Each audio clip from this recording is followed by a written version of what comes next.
It's episode 97 of Seddy Bimco and 47 of Seddy Bimco Part 2, The Revenge. And this week we're going to watch 1992's Double Trouble, chosen by our guest host, Kevin Cablasto. Kevin Cablasto from Spaghetti and Freddy. Is that the name? Or Freddy and Spaghetti. Listen, you're asking the wrong person. Yeah. And we're going to talk about that movie later this hour. And as Kevin knows, we answer an age-old question every week about revenge. Right? That's when I turn off the podcast. You know Alfred from Batman and Robin? We're talking comics. Wait, what? Who says Alfred from Batman and Robin? You mean Alfred from Batman? Yeah. But anyway, well, yes, go on. It's important. You finally have my interest. Go on. Did Alfred ever get revenge on Robin for the time that Robin taped over all of his butler porn with episodes of Young Sheldon, on his VHS tapes? Oh, this my is God. for you because you know what a VHS tape is. You're freaking spanning the range. You're saying VHS tapes with Young Sheldon, which is relatively new. Finally coming to an end. I know that saddens you, but now you have more time for new Frasier. Did you watch it? Good. Does it have the origin of his catchphrase, Bazinga? I do not want to see any of it. It's Seddy Bimco Part 2, The Revenge. The show where we create revenge sequels that nobody wanted. There's a song. It's Seddy Bimco, Part 2, The Revenge. We make revenge sequels that no one wanted. And Kevin Cablasto's here, as you heard. Yep. Before we do anything, we picked the wild card question, because at the end of this movie, off the top of our heads, we're going to decide who from this movie would do something. Okay. He's pulling it out of a bedpan right now. Same joke as always. It's good. I don't need a new one. Number 7. You like how I show the bedpan? For the folks at home who can't see this, you haven't branched out into doing video yet, have you? Nope. Okay. Yeah. Tim every time holds up a little slip of paper, but his video's so blown out that it could be blank for all I know. So it's got a little picture of a hand pointing the middle finger at you. That's what it's saying. And a piece of toilet paper. Right. So what do you have? 7. So not 7. 7. After we watch this movie, who from this movie would most likely fall into an outhouse toilet during a birthday party? Are you going to write that down? Yes. You had questions about comics? Did you want to still ask? Yes. So just to annoy George, because George's not here, so we'll talk all comics. Yeah, sure. So you are, what do you do for a living? Cartoons and children's books and my God. Art, and I teach. There you go. Okay, there you go. You started. Author. Yeah, look how I write jokes. Look how meek you started out, and then you gained some. I forgot what I did. Gravitas. Other things, graphic novels sometimes. So you write. Let's start with graphic novels. Shovel walks. So do you watch graphic novel porn? No, I don't know what that is. Yeah, is that a thing? Well, no. Okay. But so why is butler porn a thing for Alfred? Oh, come on. You know that's a thing. Come on. I listen. I think there's everything except graphic novel porn. Well, right? You do a bunch of other things too, but I'm not going into. Anyway. So okay. So no news. No news. Oh my God. I have news today. Yes. Got in the elevator. I live in a building. Yeah, Rosie Perez. With many people. No, she does not live here. Okay. Got in the elevator with a mom and her 2 kids that I know. The 2 kids actually have 2 moms. I don't know what's happening to this country. 2 moms. But I'm okay. Anyway, I'm kidding. Explain. I know them. They're my friends. And got in the elevator. Well, I had to lighten the mood because you made a joke, and then you said, "Explain that." You explained that you're kidding, so I had to laugh. Needs a laugh track, like Happy Days. It's like Smoker Ed McMahon, like Sheldon. Does Sheldon have a laugh track? I don't know, but it must. That show would be dead in the water without a laugh track. So, oh my God. Anyway, yes. So they're with their two children. It's during the day, and I say the thing that I realize I'm this old. I'm this old now. What should I say to the kids on a school day? What did I say to them? They're in the elevator on a school day. What did I say? You said, "Hello, children. You have two mothers. I'm a bigot." They're like, "What's a bigot?" A very tall man. Yes, and they're like, "Yes, you are a tall man." Yes. No. Okay. You know. Okay. So it's a school day. Yes, you said. You're dragging this out. No, sorry. I always heard the siren, so I paused for it. You say, "Hello, children. Do you want some candy for my bucket?" I have to cut all this out. Yeah. I said, no school today. Okay. Why aren't you kids in school learning? Yeah. And the mom's like, "Well, we had a sick day," and I told them I was talking to them about just something random, and I can see the kid just wants to tell her something. Finally, the kid shouts out, "Mommy, we're not sick. We have lice." That's like... So I'm like, "Oh, you're not supposed to tell people." Oh, and the mom's like, "Yeah, I know. We just try not to cause a panic." So, but it was obvious because one was picking it out of the hair of the other. I'm itching. Like an ape. I'm itching now. Itching my scalp. Yeah, I was going to say. I wondered why you had no body hair. You shaved yourself clean in preparation. So. She reassured me they've been treated.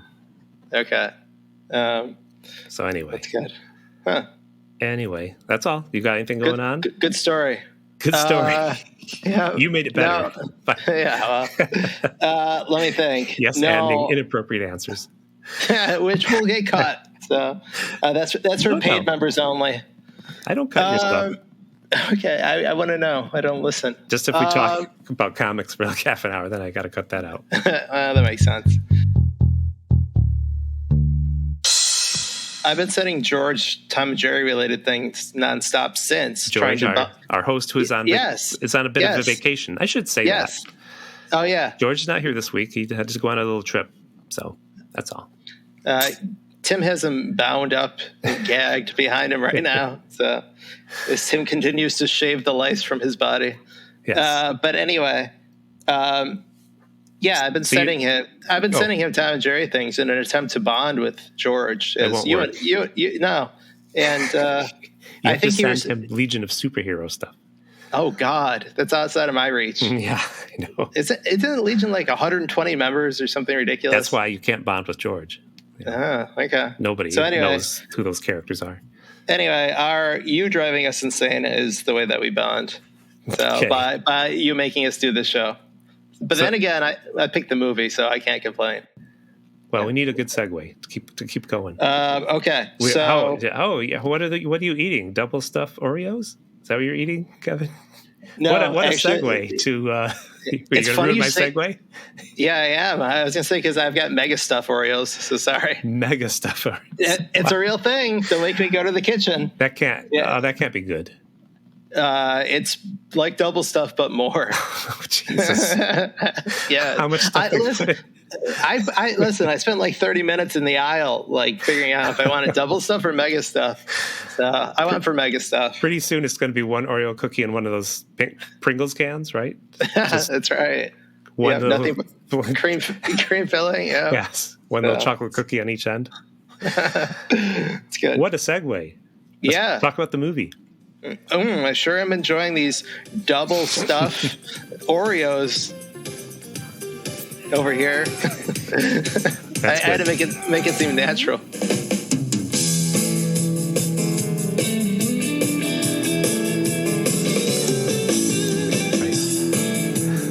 So this movie. You know what? I wish there. I'll let you introduce it. What? You still want to talk about Oreos? Yeah, I do. But okay. Did you come prepared with a synopsis, or you're going to be all freaked out like last time I asked you for a synopsis? I did not come prepared, so I'll forget again. Well, did you research these two brothers this movie is about? This movie is called Double Trouble. I mean, yes and no. They're weightlifters and not wrestlers, because I thought they were probably wrestlers, right? Yeah, no, I knew they were not wrestlers. Oh, that's about it. That's about it. Just because I knew wrestling at the time when they came out, and I just knew they weren't wrestlers. It's the last time I knew anything about any sports, honestly. It was like the early 90s, late 80s. So, but Barbarian Brothers, people often called them. And I had never seen them in anything. They did a comedy before this. Then they also did a Barbarian movie. Yes, I saw that. Because actually reverse order, I think. But because Conan was popular, and so they're cashing in on that. But yeah, they were weightlifters around 15. When they were 15, they got into weightlifting. It's Peter and David, right? Peter and David, not to be confused with Peter and Paul. Yeah, that's their last name. Okay, wait, Peter David. Yeah, well, you're thinking of comics. Oh no. Okay, yeah, George, we're going to talk about comics. Yeah, I didn't realize that Peter and David. Peter David. Yep. Yes, so it's Peter Paul and David Paul. And they played Peter Jade and David Jade.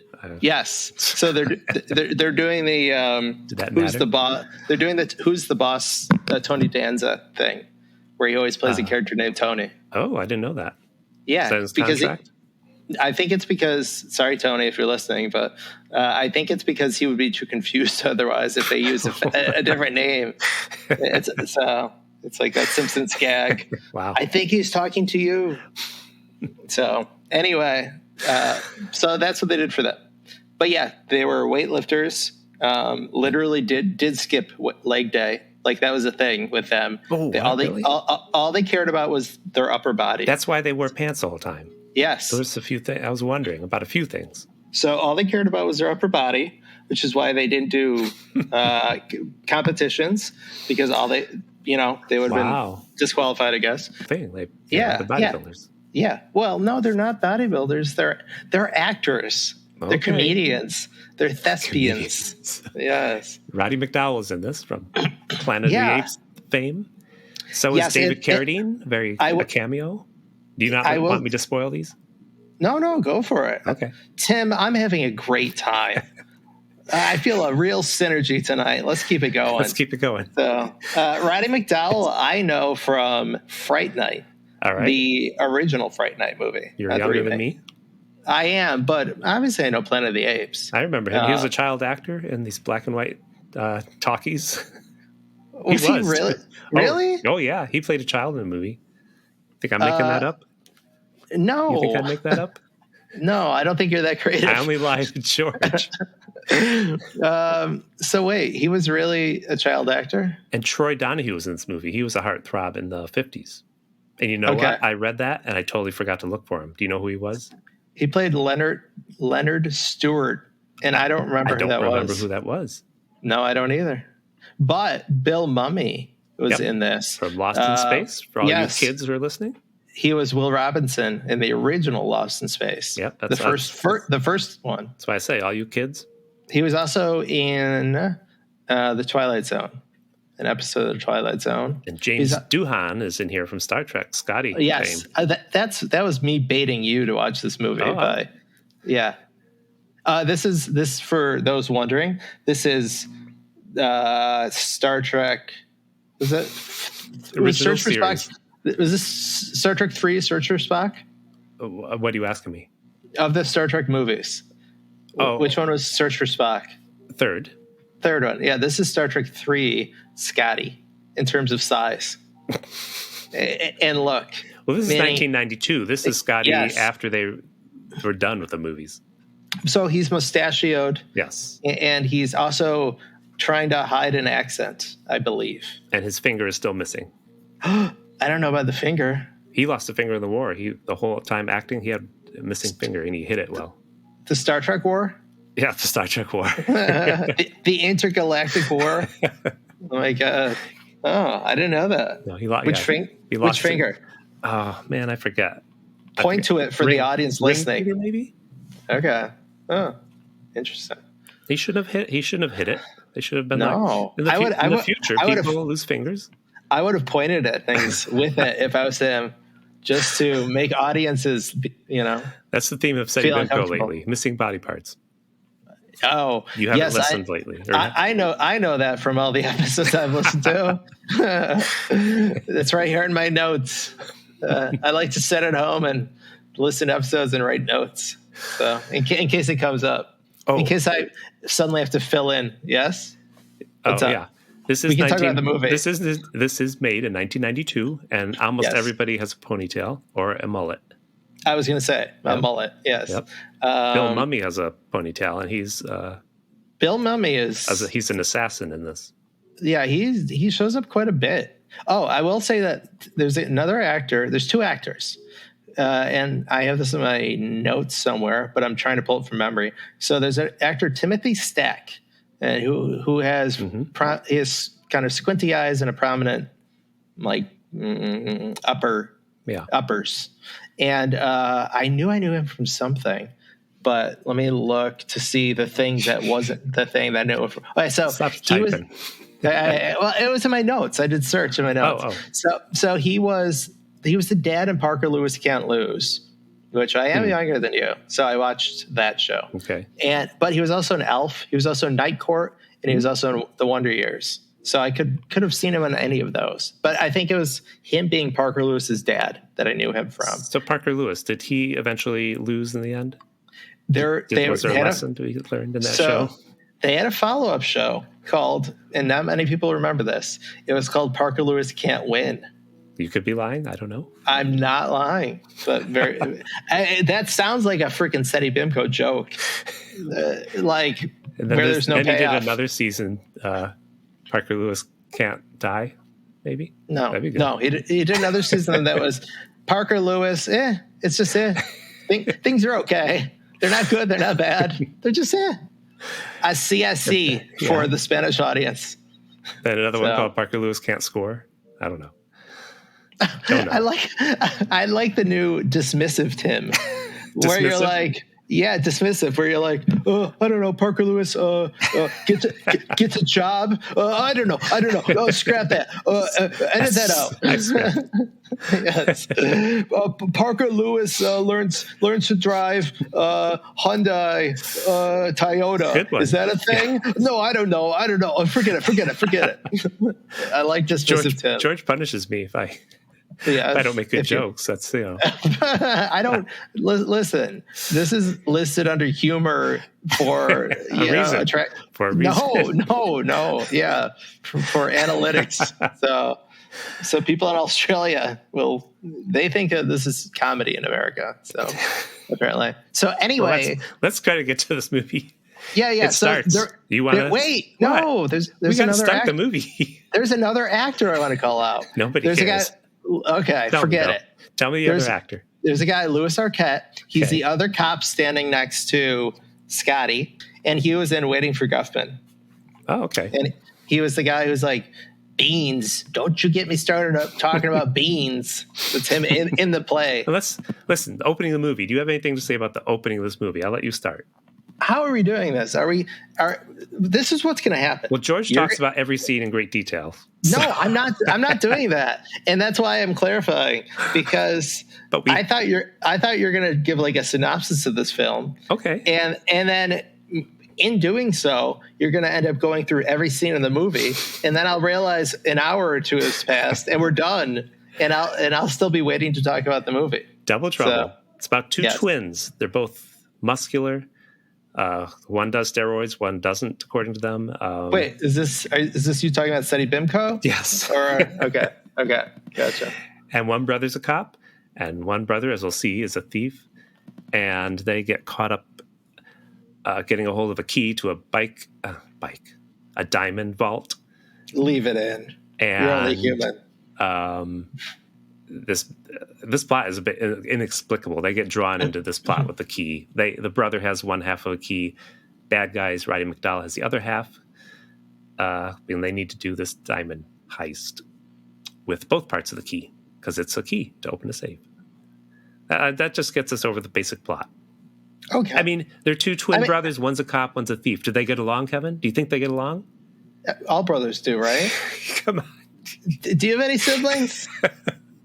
I went through this with my wife. I said, I just watched the most stupid movie. Two brothers. One's a cop. One's a thief. They got to work together. I said, do you think they get along? And she's like, yeah, she knows. She knows they don't get along. She said, they punch each other, right? Yeah, no, she was like, I really hope they do. We need more peace and love in this world. Less revenge, more peace and love. 1992 is a big year. Do you know what came out? You know what happened? Flintstones starring Grunge. Come on, Nirvana came out. What? Yeah. Really? That year? Changed everybody's life. It knocked Michael Jackson off the charts, and there was no looking back. Never mind. That's right. That's a Nirvana reference. That's right. Yeah. That wasn't even a reference. It was just me saying a word. And who's on first? Oh, wait. Here we go. You want to... What's happening? You want to talk about Nirvana? No. It's just a fact. No. Do you want to talk about Nirvana? Never mind. Yeah, right. There you go. Good one. There you go. Yay. Do you want to talk about Nirvana? In Utero. That makes no sense. It's another album. Yeah. So, what's that smell, Tim? Smells like double trouble. It does. Let's get back to the movie. Okay. Ooh. So yes, I think they get along well. But then I watched the movie and I was wrong. Okay. Let me get through a little bit. Do it. Bill Mummy. Yes. He's a limo driver. He kills his fare, a man who has a briefcase attached to his wrist, and he steals this metal plate that's half of a key. Mm-hmm. So we learn that Bill Mummy is very evil. You just got through all of my notes. Okay. Yeah, no. I wrote down notes so I could remember what the hell happens in the movie. Well, now we go to the brother. Yes. I'm sorry. There's a man robbing a diamond place. Yes. He is one of the brothers. Yes, he is Paul. Paul is the bad brother. No. Paul's their last name in real life. Peter. Jesus. He's Peter. Jesus. Peter He's Peter. is the evil one. He robs. He's not evil, Tim. Yeah. But he is a delight. He steals art. He steals art and diamonds. Yes. He is the cat burglar. And he referenced himself as. For some reason, he takes the other half of the metal key, but people who steal like art and diamonds, they just take what is worth money and get out of there. And big failing of the plot. No, listen. Why would you take that thing? He looked at it. He's like, "I'll take this metal plate." He acts through the scene. He takes normal diamonds, and then he goes to take other diamonds. He goes, "No, too small." Right. And so he doesn't take those diamonds. And then he gets to the metal card, and there's acting on his face. There's micro expressions, and he's like, "Sure, why not?" He doesn't say it with his words. He says it with his face. He does. And so he takes it. Anyway, then guess who calls the police? Him. He calls the police for some reason while he's spray painting a cat on the wall. Yep. And he says something about tell them Big Pussy was here. Oh wait, no, different show. I would believe you. The cat burglar. That's what he calls himself. Ooh. Yes. Very clever. Yeah. So for DC Comics could sue. It's true. That was the Black Cat. Catwoman. This Black is the Cat Cat Marvel Comics. Oh my God! Look at you! Villain. Look! Oh my God! You're short circuiting right now. You're short circuiting. I say the words "the cat burglar," and then you go "Catwoman." Catwoman. You go Spider-Man. You turn into J. Jonah Jameson all of a sudden. Anyway, Threat or Menace. Yes. So we meet our cop, his twin brother. Yes. And he shows up in a really crappy car. David. Yes. David is the cop. He has a partner. Actually, Dave, but yes, go on. Yes. A woman of color partner who seems to work like undercover on the street because she's kind of dressed like a sex worker. And what is the cop wearing? This traditional police officer. Raiders sweatshirt. We'll get to that. He never takes it off. Okay. Well, I figured we'd tell you. You're talking about what she's wearing. It doesn't fit him. It's like stomach is showing throughout the whole movie. Yeah, it's like a crop top. Yeah, just yeah. Popular with men in 1992. Yeah, that's also the Raiders logo I last knew. Meaning, it's probably changed since then. But like I said, last time I knew sports, so I'm like, hey, this is strangely familiar. Yeah. So he shows up. And on the rooftop, he shoots at him and doesn't hit him because he's like, no, Tim, you're missing scenes. And he's like, you wouldn't shoot me, would you? And he starts shooting him. You are skipping the important scenes in the movie, the funny jokes. I got things to say about these jokes. Okay, so what jokes happened here? Okay, so before they even get to the roof, they show up, and he's wearing the cropped up Raiders t-shirt, jeans, and a mullet. He's not wearing the mullet; he's just blessed with it. And so the security guard says, "How do I really know you're the police?" And he says, "Because if I wasn't, you'd be dead now." As he points the gun directly at the security guard through the glass door, then the guard bends down to unlock the door. Oh yeah, and it is the biggest butt and butt crack scene, and this is their attempted humor. So I was wondering, yes, if it was supposed to be funny, humor, you were trying to figure out if they accidentally filmed this man's giant ass, that's what I thought, or if it was intentional. And so then the woman is what did they say? She's not going to run up the steps because the elevator's not working. That's it. And and so then she talks to. Also, she's looking at the floors to find the floor, and she's using her gun like an actress and pointing at everything. These cops don't play by the rules, Kevin. Well, that too, but also they're obviously actors because they point at everyone and everything with their guns. It's excruciating to watch. So anyway, and then that woman is there waiting for the man, and and then she lets the security guard know that he peed himself. Okay, so that was a joke too. Yeah, I didn't know if you caught the dialogue because you were laughing so hard. So anyway, okay, he said something to make it funny. Did he look down and go, "It's not urine"? Oof. And then he goes, "Oh no, it's not semen." He says, "No, it's not blood." He just you're just wondering what it could be, right? Yes. It's not sweat. Yeah, it's not something I ate that dripped. It's not diarrhea that just crept around. Yeah. So we're still wondering, what could it be? Yeah, that's what I call humor. That's good. While he's shooting his brother, they keep cutting down back to the lobby, and it's continuing. So here's where we find out they're twins, though. The security guard and the lady? Yeah, them two. Okay. Wait a minute. I think we figured out they were twins because we saw both characters on the TV. Yeah, they ruined it, but here's where they meet each other. That they're brothers, yes. And he says, twins. I thought, and his brother was supposed to be in jail, and didn't he say, I got out for good behavior? I'm making lines up that are cliche. I got out for good behavior. He's not the Terminator. So he says, we are twins, like the Patty Duke show. Like the Minnesota baseball team. Like Dwayne Bradley and Belial. You're imitating Arnold. The Olsons. You're imitating Arnold, and then you could mention the movie Twins. You don't even go with that. Like the most obvious thing. Twins. Yes, exactly. Anyway, but he shoots it. Yeah. Yes. Do both Olsons play Scarlet Witch? No. Just one of them? That's not even a twin. Well, I thought they were twins. They played the same person on that. That's a different house, sister. Right? All right. Oh my God, you're the worst. Crowded House. They sang on that album together, didn't they? You couldn't tell which was which. They had two of them. I'm the cute one. It's obvious. Yeah, those are the lyrics. No, it's a different Olsen twin that plays Scarlet Witch. All right. I can't even tell if you're serious or joking. Did you know that she's in comic books too? Oh, of course, sure. DC Comics. Scarlet Witch. That's the DC Deadly Comics. Witch. Yes. Okay. Anyway, so he shoots at his own brother. It's very funny. Very funny. Because he could murder him. So, but yeah. So yes. I'm just moving along, but he looks like Corey Feldman on steroids, by the way. Yeah. Initially, in those initial scenes, they do. Yeah. I mean, they've got that. Yeah.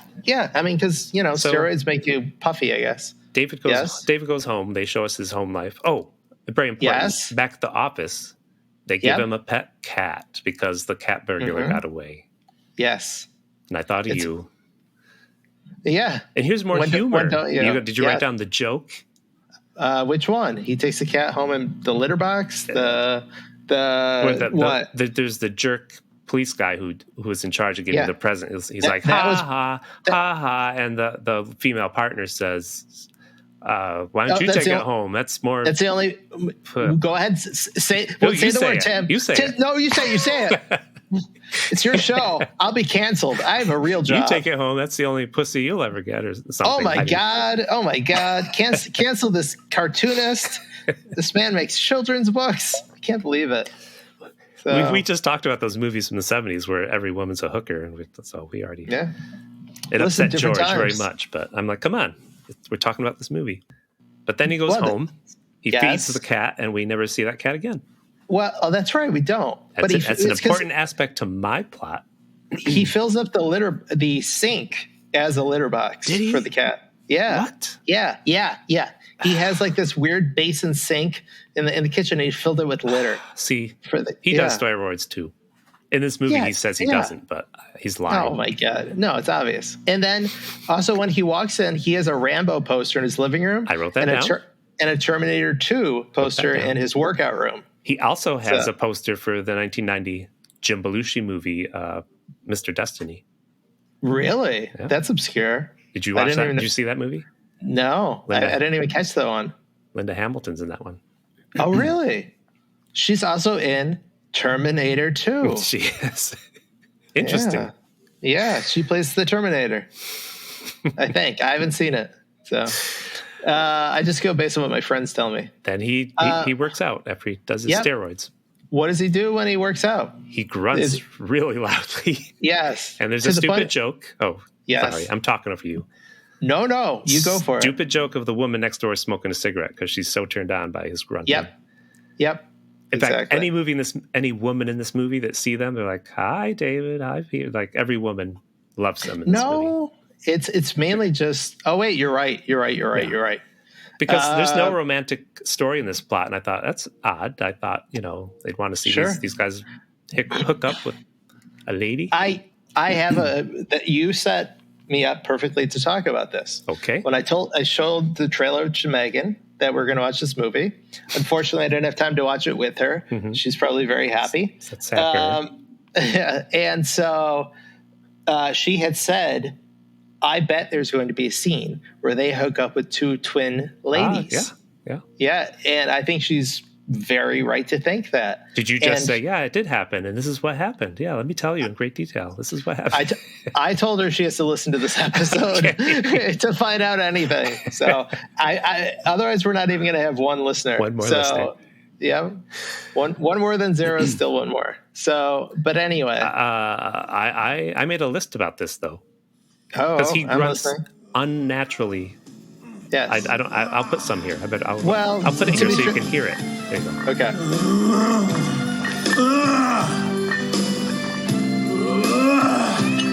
That was actually just Tim. That was in the movie. That was just me. Yeah. So. It was Tim. That was Tim trying on some new tight jeans and his cropped up Raiders shirt. So I have 3 reasons why he grunts so loudly and violently. Good. Let's hear it. Because number one, sweating so much reminds him of the time he took the written part of his fishing license exam. Yeah, you have a question? I was giving a pregnant pause. I know. Yes. He grunts so loud because working out reminds him about the time he spilled steroid juice on his Raiders sweatshirt. Steroid juice. It comes in a needle. Is that what the security guard spilled on his pants? Nope. He also said, no, it's not steroid juice. Okay. Keep guessing. Okay.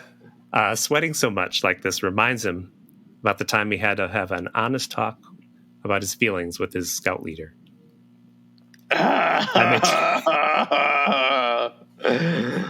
That was like a sad trombone laugh. That was. I'll put it in there. Okay. And his other brother Peter, he's working out in his nice place with a lady. They're just working out. Oh yeah. And he's got nice artwork. He's got a Mondrian. You know Mondrian? I do. It's the basic art they always put in a movie, right? So like everybody's like, oh, art. That guy likes art. Yeah. He's got a Mondrian. Yeah. Never an American flag painting by Jasper Johns, but you know that one? Yeah, of course. I had to study art history. How about why didn't he have the Jesus in Piss by Andres Serrano? You know that one? The piss Jesus? Why didn't he have crap? What's the name of it? The toilet from the Dada. Yeah. Was it Dadaism? It was a urinal. Yeah, and it was signed Duchamp. Yeah, that's okay. It was signed. It wasn't signed that. It was signed something else. IP Freely. Yes, it was signed IP Freely. Yes, yeah. Picasso snuck in and wrote that on there. they all hung out, you know. So anyway, yes. So there's artwork. People love to tune in to listen about. Do people talk about classic artwork, famous pieces of art during Double Trouble? But anyway, continue. Yes. Yeah. So wait, how is he working out with this woman? He's lifting her like she's doing a handstand, right? Yeah, and didn't you say he's working out normally, like a normal person? He doesn't. That's right. He doesn't. We find out later. No. Well, it's in the trailer even. Okay. What do you mean? No. Oh, no. I'm not getting to what you're talking about, which I know what you're talking about. I'm talking about the fact that it cuts to, a lady doing a handstand on his hands in the living room. Mm-hmm. Yes. All CG. Yes, that's right. So that woman had no arms in real life. Yes, they CG'd the arms in. Yeah. She lost them in a trolley car accident. She lost them the same way Scotty lost his finger. That's right. Yeah. In the Star Wars, in the Star Trek Wars. Yeah. So you think this is arm juice on my pants? No. Nope. Keep guessing. Yeah. Okay. So continue. We gotta get through this. So David's partner gets killed by Bill Mummy, the woman. And I don't want to go into the She goes to see her friend who I guess has a drug problem, and he's shot up with heroin, and they plant the drugs on her. Yeah, but they also said she was going because she had a hot tip. Yeah. Okay. Yeah. I'm not worried about it because I never understood why she was killed in this movie. Do you? No connection to the plot. Not at all. Not at all. I can't. Oh my God, I didn't even think about that. Yeah. You're right. Because the plot is the bad guy wants the other chip from Peter. Yeah. That's about it. And they didn't know he had it at this point. No. It's just bad guys being bad. It's just bloodlust. So he's very upset. He punches the other cop who makes a joke about her being killed. And I don't know. I forget what he said. It doesn't matter. Roddy McDowell kills his head of security just like Darth Vader. Like, if you made a mistake, you're going to get Bill Mummy shoots you. Wait a minute. Maybe I blacked out, but did you even introduce Roddy McDowell as the main villain? I mentioned him, but not yet. Yeah, he's the bad guy. Okay. We're saying it now. Roddy McDowell's a bad guy. Because honestly, in my notes, I had to go back and go earlier and write that in. Because, he shows up. He's the one that shows up and cuts open the case, and you know that he's the main bad guy. Yep. Like, from the first scene. Yep. But anyway. And we go back to David stealing stuff again, and he makes a trap. And here's another joke. He accidentally traps himself in his trap. A rope. Oh, I did not even catch that. That really? Was his own trap that caught himself. Yes. Yeah, I knew he was caught in a snare. So David arrests his brother, still wearing that Raiders sweatshirt. It stinks. They put him in the jail cell, and he says, all the guys in there hate me because they're twins. Get it? Oh, yes. And he tells them all that that's his brother. As if they wouldn't know. Yeah. I mean, they're identical twins. Identical. Except for their testicles, because one doesn't do steroids and one does steroids. I guess so. So he's got really tiny testicles, I think, Peter. But they don't take their pants off. We said only their shirts. That's why. That's why, Kevin. That makes sense. They wear their stonewashed jeans. So they go meet Scotty. He's like the chief of police. Yes. Is that what he is? Yes, I guess so. Or Let's say he's really pissed off that the partner got shot. Believe it or not, what? A chief of police is pissed off in a movie. And he does say, sorry, my voice is all scratchy. I've been yelling at assholes all day or something. Yes, which is what? Him hiding his accent? Might be. I think so. Because you know what? Huh. I wrote a list of 3 reasons why his voice was really actually scratchy. Okay, let's hear it. Okay, here's the 3 reasons. Okay. He was shouting at the TV because they canceled his favorite show, Renegade. Oof. You remember Renegade, everybody? I was going to say... Lorenzo Lamas riding a motorcycle, wrongly accused of murder. That was his favorite show. What do you mean? What I could have gone? I mean, I don't know, Renegade. You could have gone with another obscure one. Anyway. Okay. Also, voice scratchy. All day he'd been singing along to Criss Cross's new hit song "Jump," but he was always also shouting at them because they were wearing their pants backwards. He's very upset about that. Love the song. Didn't like the pants on backwards. Also, I love your phrasing where all of a sudden I'm talking about rap. Therefore, I'm going to say all day he be listening. Oh my God. The whitest man ever. You did. You said something very similar. It's on the recording. No. I better say it again. Don't make me say it again. No, don't say it again. Leave it in. And the third reason. The whitest man I know. Yes. He had just heard Andrew Dice Clay's comedy album on the radio, and he called up the station to loudly complain about Renegade being canceled. So, that was an authentic laugh. You got an authentic laugh because it was so stupid. I knew I'll get one. That was good. In my research to 1992, I come upon 1993 and John Wayne Bobbitt and Lorena. Were you like old enough to know that went on? Yes. I didn't know some of these facts that after this happened, he formed a band called Severed Parts to pay his medical bills. No.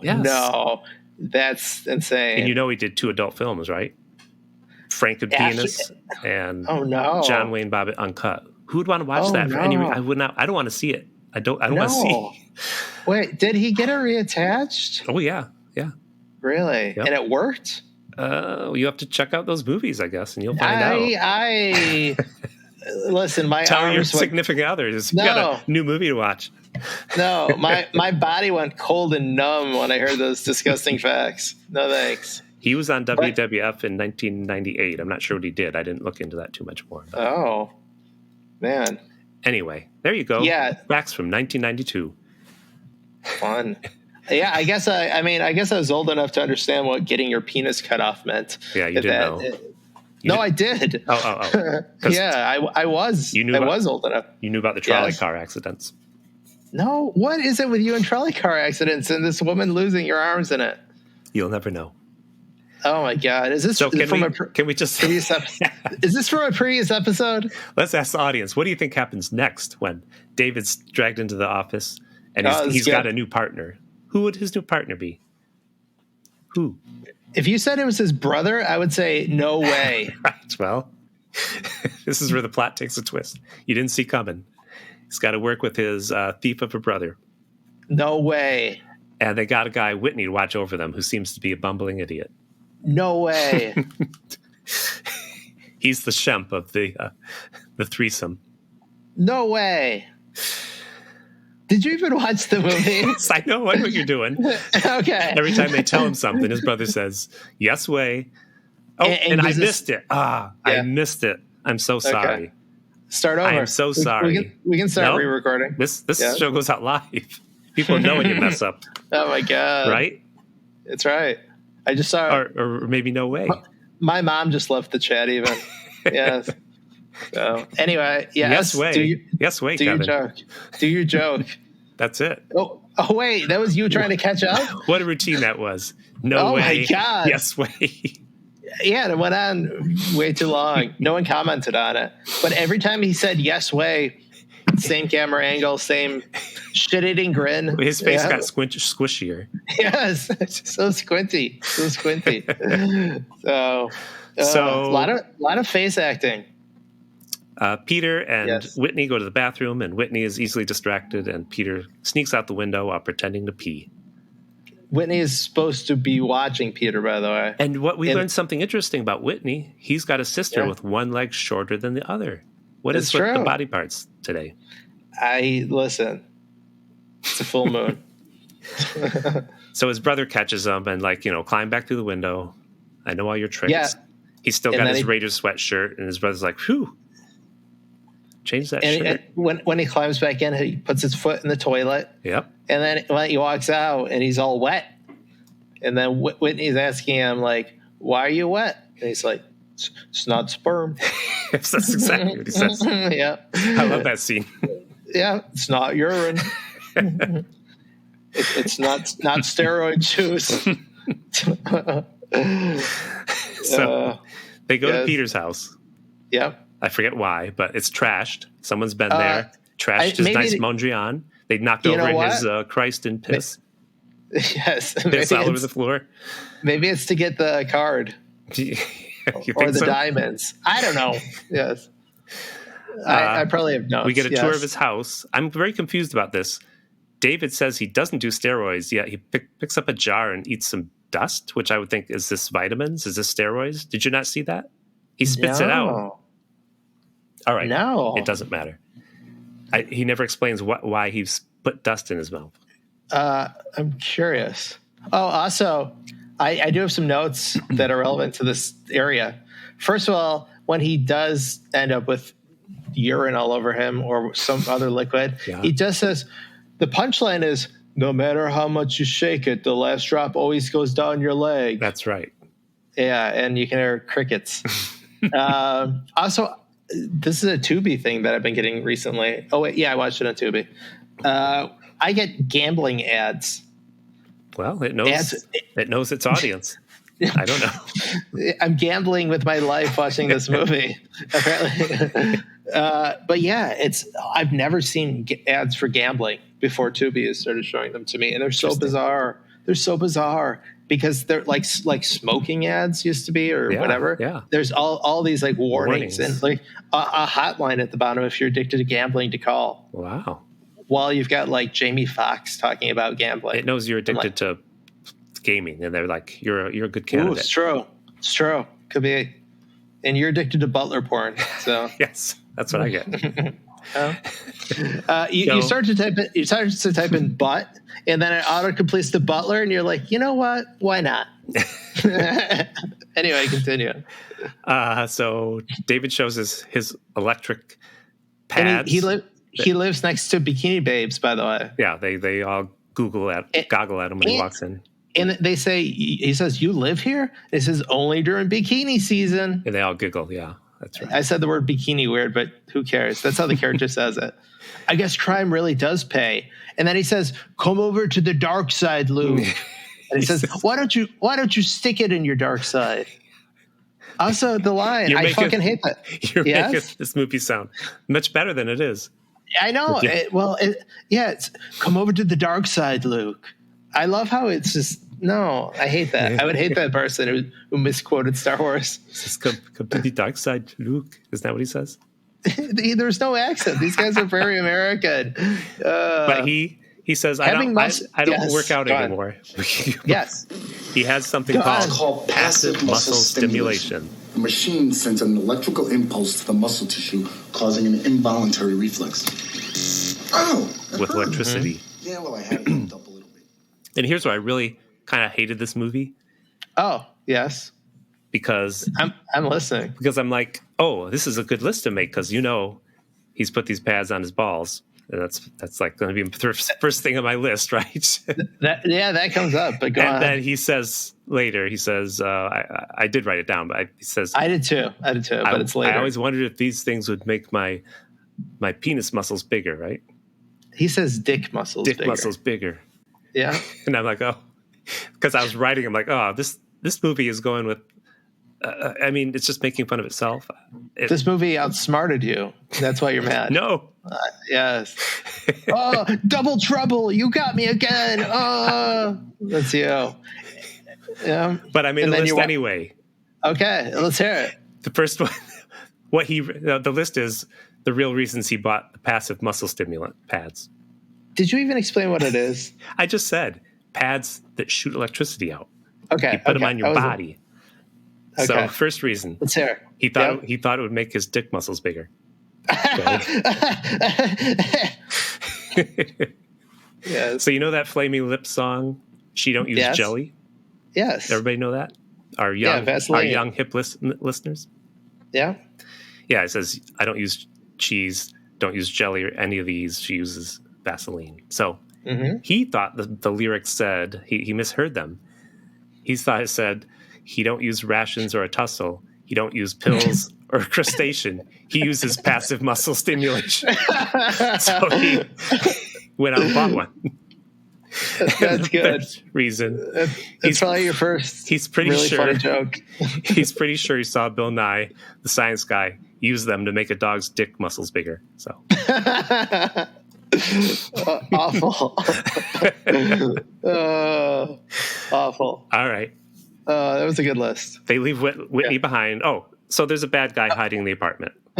Yes. They fight. I forget what happens. They tie him up. They subdue him. The dude in the apartment won't answer questions. So there's goofy music. Also, one, he's accused of taking steroids. The other brother, he says, I don't take any steroids and I don't take any shit. Yeah. But anyway, so yeah, there's a guy in the apartment. There's any of the action scenes in this movie are clunky and forgettable. Yes. So, yes. They just tie him up and they're like, we'll make you talk with these passive muscle stimulants. There's goofy music. And I think you messaged me commenting on the music in this movie. Oh, the whole movie, the music's the same. It's it's the same song over and over again. Guitar. It's awful. Yep. So, but yeah, this is when it says they zap the guy with passive muscle stimulants. Yes, exactly. And he talks, because who are they looking for? Someone. The plot. I don't know. They're trying to find out who sent him. Oh, right. Yeah. So they're in the penthouse. They're in the penthouse. He finds out. Tell me who number 2 works for. Yes, that's what he says.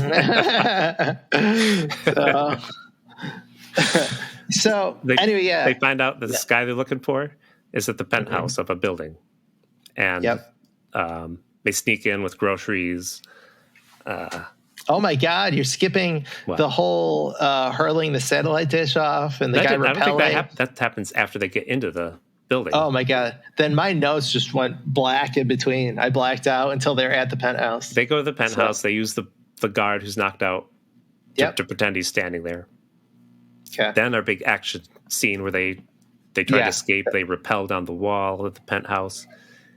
The bad guys are trying to escape the Barbarian brothers. Thank you. Yep. And they get to the car and... You're welcome, Tim. And David, he hulks out and he picks up a giant satellite dish. He throws the satellite dish into the car. Yes. Windshield. And amazing. Did you see the line attached to it? I didn't. The Tubi copy that I was watching, on streaming, it was high enough quality that after he throws it, you can see the line attached to it as it's like moving. It's amazing. And then Peter's clever line is there's like a close up and he just goes, "Cool," because he has to say something. Yes. He couldn't have said anything else. Yeah, I thought he could have said, "Revenge is a dish best served via satellite." That's great. That's great.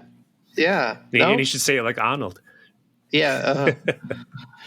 Oh, and they have a joke because he handcuffed his other brother to his steering wheel, and the bad brother Peter, he took the steering wheel off, and they have no steering wheel to drive home with. Mm-hmm. And that's funny.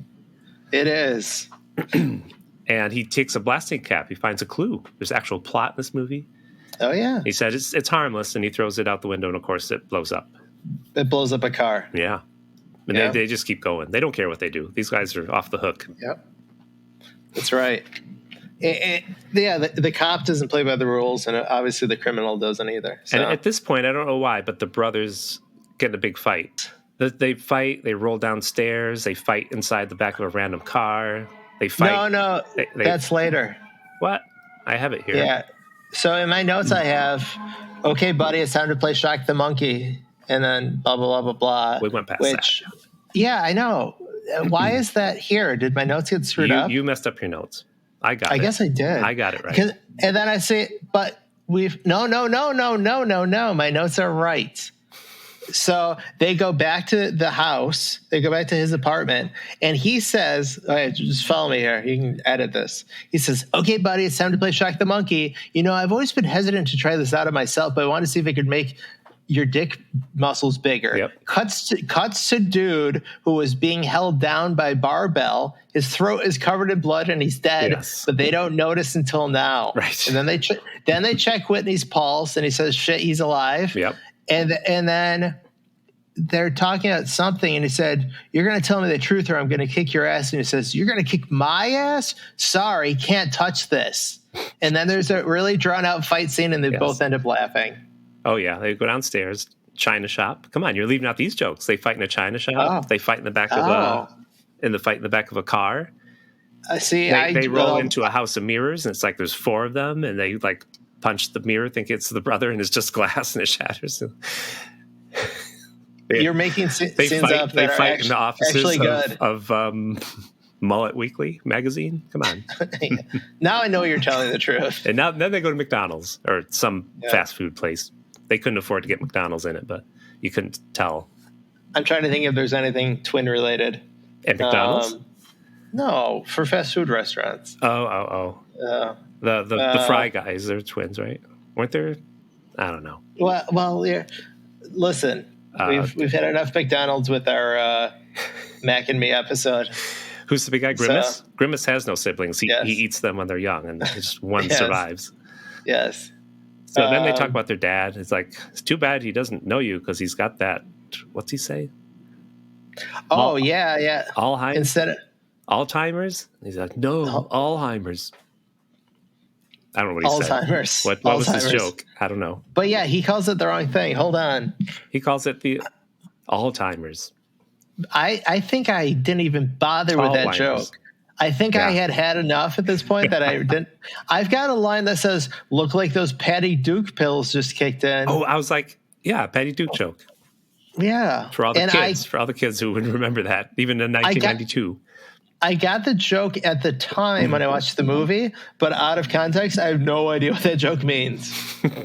What, Patty Duke? No idea. Yeah. Because that's Patty Duke. Looks like those Patty Duke pills just kicked in. Do you know what Do you know what Patty Duke is? Yes. But what happened in the movie at that time? No, it's just that they're twins, and Patty Duke was a show about twins. That's all. Oh, someone else was saying that about them. Yeah. Okay, gotcha. I guess we were meant to believe this guy didn't know he had a brother that looked just like him. There we go. They go to a nice French restaurant, and I was all ready. I'm like, okay, just do your stupid frog and snail jokes, but nothing. Yep. I'm like, what? And he's just telling him to like hold your menu, and like nothing is happening. Well, because they want to look natural. Two giant muscle men. And they're wearing suits at this point. Yes. Oh yeah, he took that Raiders sweatshirt off. Yes. Because they're trying to blend in or whatever. I don't freaking know. I got a list of snail jokes. No, I'm just kidding. I started it and I gave up. I said I tortured him enough. So Roddy McDowell, to push the plot ahead, he's telling this guy, you're going to do this mission, whether we get that other part of the key or not. And they're like, oh my God. Oh my God. They go to a private health club. Here's our other jokes. Yes. We got lots of jokes here. They took their shirts off. They got in the hot tub. Yep. He enters the club, shows his police badge, and then the guard lets him through. And the other guy goes, excuse me, did I just go in there? Yeah. And he nods and he says, thanks. They use that joke twice. The security guard faints and his feet stick up in the air. That's right. I love that's honestly with comic strips. I do love that gag. I can never think of where I see it, but I love that gag. So anyway, continue. So they just torment the councilman. They tie him into a tanning booth, which is dangerous. It sounds like we cut it out, but I don't think we even mentioned that the councilman works for Roddy McDowell and he's bad. Mm-hmm. That's all. The end. And so they're after the councilman. Yes. They want to, Why are they doing this to him anyway? I forget. I don't know. They threaten him. They threaten him, but rather maybe they have no evidence on him. And then they tear up his clothes and then they turn his car upside down. Yeah. And as a result of all this, he gets killed. Think that did it? Not quite. And then they rip up a suit. Think that did it? Not quite. And then they talk about a possible bomb threat for this car to find out which car it says. And then they flipped his car upside down. That did it. Always does. Yes. And then Bob gets defecated in this car. And they're like, do you think that did it? They're like, no. Yeah. You left that one out. Best one. Well, they defecated in the hot tub. They defecated in a suit. They defecated in the car. Yes. Don't overdo it. So, listen, I mean, this movie goes all in. So then the bad guys, then they call up Bob. By the way, Roddy likes to kill his employees like Darth Vader. Yep. Except, instead of him doing it, he has someone else just like shoot them. Bill Mummy always does it. Yeah. Well, so he had Bob, who's Bill's character. He calls him in, and I figured, it's going to be another situation where he picks him up in the car and then assassinates him. Nope. No, he comes in to freaking run him down. Yes. It's three times. Gruesome. 3 times. Gruesome. They run him over 3 times, and later the ambulance people are like, no pulse. I'm like, what, really? Yeah. That, and then the cops are there. Mm-hmm. And, the cop and his brother are there. And then they're like, call an ambulance. And then they go to leave and basically get trapped by the ambulance. Yes. So they can't trace Bob. Just like, oh, my God. No one knows what they're doing. But he wouldn't have died if they hadn't turned his car upside down. I don't know where this fits in. I just wanted to say that Peter... He's the one making the really stupid jokes. He makes, they talk about their jobs. He's like, what do you make as a police officer? And it's not much. Yeah. And then for no reason at all, he's like, I guess I could become a gynecologist. That'd be fun all day, right? That's what kids said in 7th grade. I mean, that's what Kevin said in 12th grade, but most exactly. Kids 7th grade. That's what these guys say in their 20s, so it's all relative. I'm still coming out ahead. So. Oh, and Peter knows David Carradine in prison, and he goes to visit him. Yes. He shows him his half of the key, and David seems to know everything about this key. Somehow. Yes, this character we've never heard of. Yeah. Yeah. And he says, I also know what that wet substance is in the security guard's pants. He said, oh, no. I'm leaving David Carradine alone. So yeah, I don't know how I got him in here. Listen, I'm not making an autoerotic asphyxiation joke. I'm staying away from it. I need to acknowledge that I'm not doing it, but that's it. So I guess R.I.P. We'll wrap this up somehow. Wait. What? So he says that finds out he gets $5 billion in diamonds, and then the joke is he says billion with a B. Yeah, he says it loud. They're talking through the visitor center through the phones. Yeah. And then, the guard there like falls over real quick and sticks his feet up. Yeah. And then they're like, did that guard pee his pants? Like, it's not pee. Okay. Okay. So, someone gets, the cop gets kidnapped at the construction site because he goes to check it out because he knows the bad guys are there. David. Yep. Peter goes to save him. Well, first of all, Bill Mummy somehow knocks him out. I'm like, Bill Mummy? This guy's tiny. My God, yes. Absolutely ridiculous. They tie him up. One hit and he knocks him out. Yes. Still nobody's taking care of that kitten that David got given. He just poured some food on the table and left it there. Listen, what I've learned from this movie is cats are pretty self-reliant. That's all you have to do. So now both brothers are tied up? Yep. And they do the old, they go to move them to kill them. And then do the old, untied right away.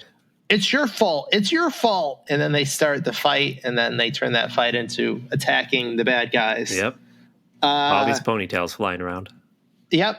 And it's a pretty kind of uneventful fight as a whole. But then Whitney shows up, blasts Bob with a shotgun. Okay. Thank you. Yes, you're welcome. And they go, Whitney! Like they love Whitney now. Yep, they love Whitney now. They act like they love him, and yet then I think right after they're like, he's not like still a dork. They're like, he's still a douche or something like that. Yeah, it's like, what? What are you talking about? Yeah, like Whitney has done nothing bad in this entire movie. So, bad guy does things, gets diamonds, poisons other partners. Wow, so, you skipped a lot. It's a freaking fight scene. Go on. Well, the only slightly good thing about the movie is the police are like, he's got the key. He's going to rob this place. We figured it out. So everybody surrounds the building, and then our doofus brothers have a map. I forget why they have it, and they figure out, oh my God, there's a subway that the councilman is building under the building. That's what they're going to do. So anyway, and they go down the subway and. I stopped caring about the plot at that point, so I didn't write down anything. Well, that's the whole plot. They wanted those 2 keys. They got them. They lock the 2 brothers in the basement. We never see how they get out. Yeah, Roddy celebrates. He poisons everyone he worked with some wine. And there's a guy who doesn't drink, and he says, "Oh, I forgot you don't drink." And then he shoots him in the head. Yeah, that was a great joke, right? Yeah. It wasn't bad. As he was dying, he said, that wet spot in my pants, it's not urine. He shoots Roddy McDowell. He falls through a plate glass window. The end. Oh, well. Wait a minute. The evil brother. They tell Roddy, "You're as dumb as I look." Yeah. And then they flip his plane upside down. Right. After pooping in it. Yes, exactly. Defecating. And then the dude in the plane shoots Peter. And then David says, "I'm not mad at you anymore." Yeah. And he says, "Dave, go kick some butt." And so then he kills Rowdy. He ad-libbed that line, by the way. I read about this. Oh man. He tried a few. That's good. Well, that's why he's in like, showbiz. Go kick him in the testicles. Dave, go find out what that liquid is in his pants. So they kill the bad guy. Then Peter, I know what you want to say. You want to do the last gag you want to talk about. Is that a gag? I know gags. Peter steals the diamonds that Roddy dropped. And he goes, "Peter, Peter." And then the credits roll. Yep. And the audience is just clapping and laughing while the lights come on. And Mother is turning to Father and going, "Oh, I like that one. That was fun. What'd you guys think? Kids, did you enjoy that movie too?" And the kids are like, "I want to be a lunkhead when I grow up. I want to take steroids." And the other kid's like, "I want to pee my pants when I get older." So, and he goes, "It looks like you already did." And he goes, "That's not pee." Jeez. So, wherever you are, wherever you're hiding, I'll find you. Revenge. One of us will die. One of us will die. I will not let Cindy take my place. I will have my Who from this movie revenge. most likely to fall into an outhouse toilet during a birthday party? okay. This is easy. I don't know if you want to go first. No, I don't want to go first. You go. I forgot. Whitney. Okay. These guys are going to go on another assignment out in the country, maybe to Fuke, Arkansas, to look into the Bigfoot mystery. And you just know Whitley's going to go use the bathroom at night. And help me out here. There'll be a bat in the outhouse. And I'm thinking on my own. I can't help you. well, he comes back into the house, and they're like, "Whitney, your pants are wet." And he's like, "Well, it's not urine." And it's not. Did he fall into he fell into the outhouse and there was a bat? Well, I'm saying, what's going on? First he came back and they asked him what that was. And he said, "I got to go back to the outhouse." And he goes back out the outhouse and he's gone for a while. Then he comes back in and his shirt's missing. And they're like, "Whitney, what happened to your shirt?" Yes. And then what? Then what, Kevin? I thought we do our own. I didn't know we were teaming up. We this one together. Oh, together. I was going to say Scotty was going to be the one that fell into the outhouse for me. Well, you can't just switch in the middle like this. Well, listen, I didn't know we were tag teaming. I thought we did our own. Okay, go ahead. Obviously, I listen to the show a lot. So mine is just that Scotty goes to open the door to the outhouse, but he's missing that finger, so he doesn't have the necessary grip to open the door correctly. And he ends up slipping, and then he ends up in the hole. Oh, that's so good. Scratch mine. Mine is no good. Done. But Scotty falls in there, but Whitney's in there, right? Whitney's already in there. Yep. Like, oh, Whitney. He's in there and he goes, "Yeah, Whitney." As people do in this movie, which we didn't really talk about. He checks Whitney's pulse. He goes, "Damn it, he's still alive." There you go. Which we skipped that too.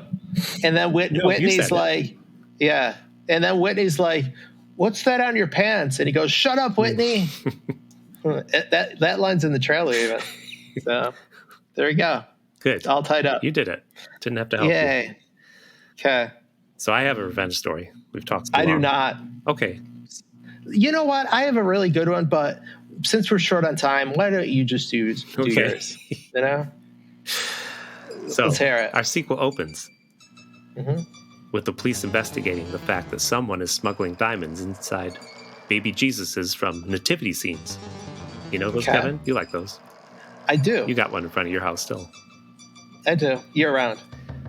They need David, the cop, to help, but he gave up being a police officer. He was disillusioned because he did an overnight sting in a wool factory warehouse, and little did he know the place was full of moths, and he fell asleep there, and when he woke up, his Raiders sweatshirt that he never takes off was mostly eaten away. Oh, no. So he was disillusioned, and he quit the police department. And if it's a wool factory... That sweatshirt was made of wool. They love Raiders sweatshirts. If it's a wool factory, the place is full of wool. Of sheep. Why would they go after him? Oh, okay. Oh, it's a wool factory. You're referring to a wool factory as a place full of sheep? You gotta... Oh, my God. That's called a farm. That is basically a wool factory. Sheep. Oh, my God. So you call a farmer a wool factory worker? Yeah. Oh, I like your wool factory. Yeah. You see? Around these parts, we call it a farm. Yes. I don't know why you're... JFK showed up. Yes. Continue. So, wool factory, he loses the sweatshirt. Go on. He's disillusioned. He quits the police department. He became a lifeguard at the most dangerous beach in California. It's called Shoplift Beach. Okay. Sharks were stealing people's diamond rings by pretending they accidentally bit their hands off. Ooh, that's clever. And for the sharks. His brother Peter, the thief, hearing that he gave up being a cop, he just walked into the police station and said, I'm going to be a police officer again, and pretended to be David. Did Scotty go to the beach and go, oh, look, everyone, they bit my finger off. Until now, my finger was normal. Yeah, that's what happened. Good, okay. Good. You tied it together. It's good. Okay. So David is pretending to be a cop so that he can investigate the Nativity diamond smuggling scheme because he wants to steal those diamonds for himself. But when he goes to the Nativity scene manufacturer to investigate further, Peter is deeply affected by the people who work there, especially a woman named Janet, who constructs all the figures in the nativity scenes. They go out for drinks, and she tells him about the nativity scene industry and the fact that Janet went to a special school where they learn all about setting up the nativity scenes and the lighting and how to sculpt and create and mold a baby Jesus. She got it. She passed the psychological test you need to pass to get into that school. You have to be crazy. Yes. You don't have to be crazy to work here, but it helps. And Peter's like, wow, I never aspired to be anything. I get it. Peter's like... I'm just reading the sign behind you on the wall. But anyway, continue. Peter says to her, I never aspired to do anything like this. I just thought it'd be fun to be a gynecologist. So, smitten by Janet, Peter gives up his life of stealing as Janet inspired him to live a better life. And he goes That's what criminals say. Back to the police station and says, I'm quitting again, pretending to be David. Yeah. In the meantime, David is getting tired of being a lifeguard on Shoplift Beach. No matter how many sharks he arrests, they continue to steal people's gold necklaces by pretending to accidentally bite off people's heads. Who named it Shoplift Beach? Also, that's not shoplifting if you're stealing from individuals. There's no shop. It's a terrible police department. I think Scotty did that. Oh, my God. Okay. Just continue. He heads back to the police station, becomes a cop again, after Peter just quit. Yep. He wonders who left all these Gynecology Today magazines in his desk and who stole his Andrew Dice Clay CD. Meanwhile, Peter goes to Shoplift Beach to see his brother and tell him he gave up stealing art and diamonds, but he sees they need a lifeguard. So he takes the job. He's about to arrest a shark for stealing a guy's Rolex by accidentally biting his arm off, but Janet calls Peter. Accidentally? Yes. Janet calls Peter. Yeah. She says, come over and meet me at my house. I think it's time, we take our relationship further. It's time for you to see my Virgin Mary mold. So, George wrote that. Peter's all excited and rushes over to Janet's place. And he walks in, and Janet has a nice, wonderful meal set on the table by candlelight. And she hands him a glass of wine, which he gulps down because he's an animal. And then Janet says, I made it for you, David, your favorite, fast food hamburgers. And he's like, wait, I don't like hamburgers. I'm not David. She says, of course you like hamburgers, David. And he sees a black cat walk out from behind That's right. her. Yeah. That was the thing in the movie, the fast food. Yep. That we didn't talk about. But he's Peter, and she thinks he's David is all. Oh. Now I get it. Yeah. She thought she was dating the police officer, David, but it's Peter. What? Oh my God! See, I weave a story so well. What a wacky mix-up. So she's like, of course you like hamburgers, David. And he sees a black cat walk out from behind her. And he's like, what? Where's this cat come from? And she says, oh, you remember that cat you received as a gift and you never took care of again? Well, that cat ate up all the steroids you claim you don't use, and his brain grew 3 times its normal size. And he told me what you did to him. Steroids work that way. Yes. And that cat wants revenge, right? It's a revenge sequel.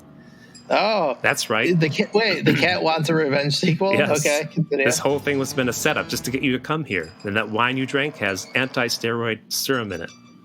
Oh. And Peter screamed, no! Yeah. Just like Arnold Schwarzenegger for once. Yeah. just like Arnold Schwarzenegger in Terminator 2. Yes.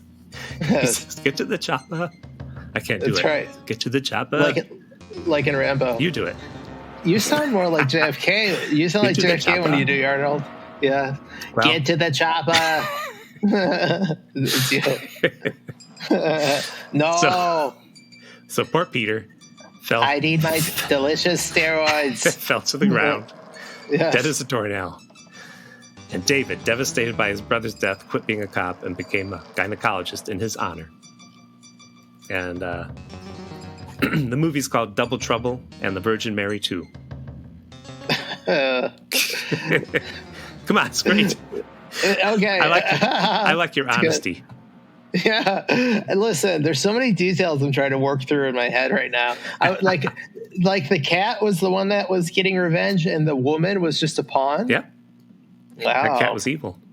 Diabolical. You're looking for plot things that don't make sense in the plot? Is that what you're doing? Yes. I felt Double Trouble 1 made perfect sense in every way. But yours, I don't know. I thought it was going to end with coming soon, Triple Trouble or something. Yeah. They really should have done, we've got your other brother and hold up. We've got another brother? Yep. And that brother would be... Coming next summer. Jim Varney. Yeah. Oh, my God. Yes. Because they're like, let's do that twins thing. Yes. What did he say was his line? You know what I mean? We are not twins. Oh, about Jim Varney. Yeah, Jim Varney's said, line. Well, we are not twins. Well,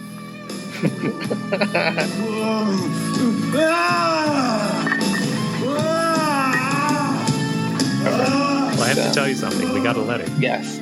Oh. I opened the mail sack without asking you because we've talked so long. Okay. Yeah, no, that's fine. I'll allow it. Guess who wrote? Yes. Dirk? Nope. Come on. He couldn't be here today. The host of the other co-host of Seddy Bimco, Mr. George O'Connor. So wait. So let me read this letter. What? Wait. Eisner Award winner, best time Oscar man. George O'Connor. Who couldn't be here this week. Yes. Who writes Hercules and Thundercats yes. or something? Yes. Creator of those characters that you love. Let me get through this. Okay. What did George have to say? He writes, Hello, Seddy Bimco Tears. As both an avid listener and co-host of Seddy Bimco, America's #1 revenge-themed podcast, many is the time I've heard my scurrilous co-host Tim Hamilton state the fact that there are no elevators in the state of Florida until the 1960s. Well, like much of what my co-host says, that is a dirty, filthy lie. You see, earlier today, I received an invitation to my sister's upcoming wedding to be held in the city of Claremont, Florida. I thought to myself, I wonder why this city is named Claremont. Perhaps there's a connection to Claremont Avenue, a local boulevard near the homes of both Tim and I in Brooklyn, New York. I thought he'd shove in there. It's a connection Chris to Claremont? The writer of the X-Men. That's what I was waiting for. Yeah. You dropped the ball, George. I quickly Googled Claremont and was directed to the website of the city, home of the world-famous Citrus Tower, it said on the landing page. Citrus Tower, I said aloud to no one in particular. What is that, I wonder? Well, dear listener and line co-host, the Citrus Tower was built as a tourist attraction in 1956 to allow visitors a purported 200-square-mile view of the surrounding citrus fields, now all dead. The tower is 22 stories 226 feet tall, and you'd better believe your sweet ass this thing was built with a goddamn Otis elevator, which is even air-conditioned according to the website. And that takes you to the top. There you have it. I'm not even sure if the Citrus Tower was the first elevator in Florida, but I do know that it was 1956. Is definitely before whatever year Tim made up. Why? Why did he lie about this? What sort of desperate measures drive a person to lie about the existence of elevators in Florida? And ask yourself this, dear listeners, if Tim Hamilton will lie about this, what else has he lied to you about? Anyway, thanks for reading and thanks for listening. Your partner in truth, George. I have a theory right away. Go ahead. In the theme of this movie, yes, I don't think this is actually George. I think this is George's devious twin brother. Martin. His name is Martin. I've met him. He's got a twin brother. And he's always up to no good. I believe you because I hear you do nothing but tell the truth. Yeah. So I will blindly believe you. I can't believe the real George would write a letter and contradict, any facts that I gave him. I heard a large word in there, therefore it was not George. So a lot of big words. Yeah, a lot of big words. Yes. He doesn't know measurements or where Florida is or no elevator. Yes. So the way he spelled elevator. He told me that's how you pronounce it. Elevator. Yes. He phonetically spelled it out. He said, "Do it like Stephen Hawking." There are no elevators. Why does everybody say, "Oh no"? Stephen Hawking, all the sex with the yeah, it's because he went to. That's all made up. Well, fake news. He supposedly went to Sex Island, but the thing is, I think he was crippled at the time, or I don't know if he was before or after.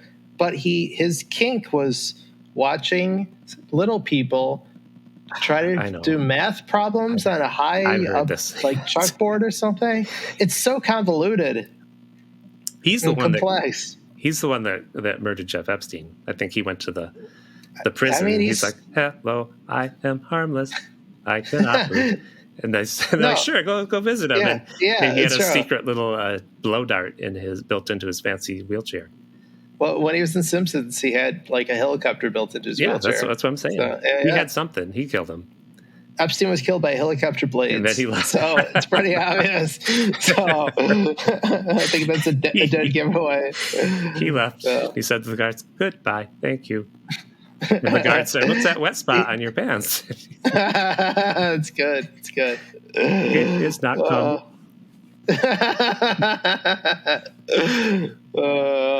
All right. We talk so long. Goodbye. No murders occurred here. So, I am incapable. Incapable. Yes. Incapable of telling a lie.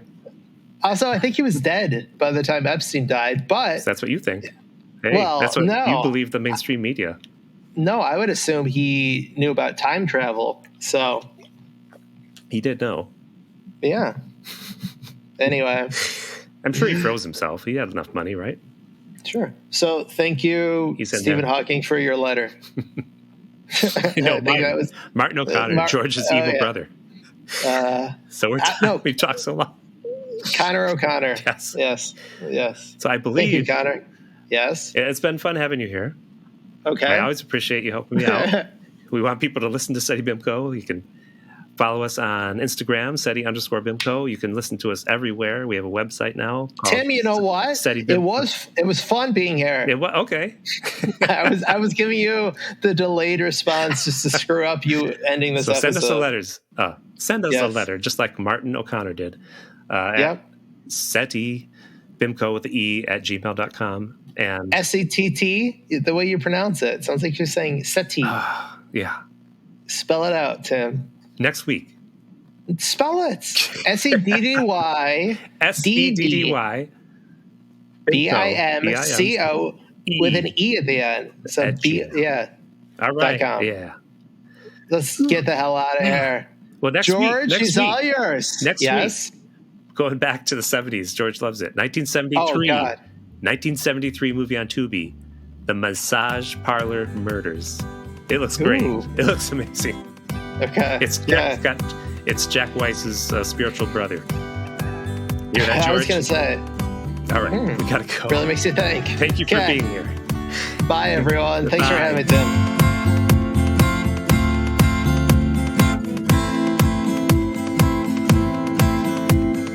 This has been a Pity Party Line production. Party line, it's a party line.